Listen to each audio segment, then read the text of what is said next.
Hello everyone, welcome back to our YouTube channel.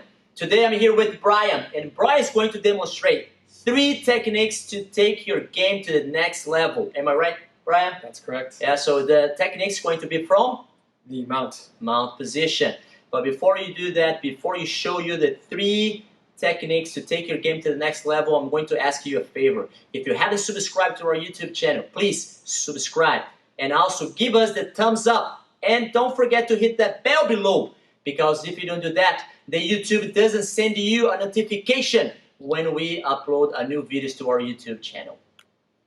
Alright everyone, before we show you the technique, Brian has a story, the reason why he got so good with the escapes from the mount position. And I'm going to pass to Brian. Brian's going to tell us the story. Brian, please tell us the story now, why you got so good with the mount escape. Thank you, Cobra. Alright guys, so today I'm going to be showing you some details from the mount position from the bottom. I'm going to be showing you how to escape, and the reason why I feel comfortable about these details is because throughout the years of my jiu-jitsu training I've spent it defending myself, mostly in my white belt years, just being smashed all the time, and really having to know how to properly defend myself and properly get out of positions so that I can keep on doing jiu-jitsu rather than just tapping and tapping and tapping. So hopefully these details will help you guys, and it will help you enjoy jiu-jitsu a little bit more too.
Alright guys, so Cobrinha is going to put his hand inside the collar, because from the mount position, you have the collar choke. It's a great stable way for the attacker on top to be able to keep on advancing his leg work as well as the submission if it's there. So as the defender here on the bottom, I'm going to defend myself preemptively from the choke by inserting my thumb to kind of line up with Cobrinha's wrist right here, so that in the case that he does get the other side of the choke, I still have some breathing space right here on this side so that I can survive. Right, can you demonstrate to them the grab again? Absolutely. Just grab my wrist. Grab my wrist. There it is. Right, that's the grab he's having on my wrist. And as I go to his collar, like Brian was saying, it's hard for me to get to the other side. If I do so, he still can block, right, by pushing. Perfect. I like this detail. Thank you, Brian. Alright guys, so again, preemptively defend yourself from the choke. Watch out for the opponent's other arm. Maybe you can follow it. Don't extend your arm too far, because that's a free armbar right there. So I'm going to be kind of being vigilant, hooking when it's available to hook the opponent's arm. If it's not, then just kind of keeping the arm down, making sure that you're defending yourself well. I'm going to next lay down one of my legs. It's important, guys, not to lay down your leg on top of the opponent's leg, because you're actually trapping yourself in the mount. Here, Cobrinha likes this. He's making a hook on the underside of my leg. He can just stay in the mount as long as he needs. So, this is a black belt level detail. You got to be aware of this. Lay your leg down on the mat, on the tatami here. Once you lay your leg down, I'm going to use my foot on the floor to push, generate power, and lift my hips up and tilt it to face towards the camera here. You see now, I'm not quite on the flat of my back. I am facing on my side here. Alright guys, and so now something that is kind of difficult for a lot of people, and I know it was very difficult for me, is to be able to work your elbow on the inside of your opponent's thigh right here. This is something that's not easily done. And you're going to be able to help yourself get this done very easily if you're on the side of your body like I am doing already. If you're trying to do that while you're flat on your back and you're trying to defend the choke and defend the opponent's positioning and you're trying to dig your elbows in, you're kind of dealing with too many things at once. So if you do want to start escaping, then you have to remember you have to lay one leg down, tilt your hips and your back a little bit off to one side, just pick a side, and then now you can easily work your elbow inside the opponent's thigh right here.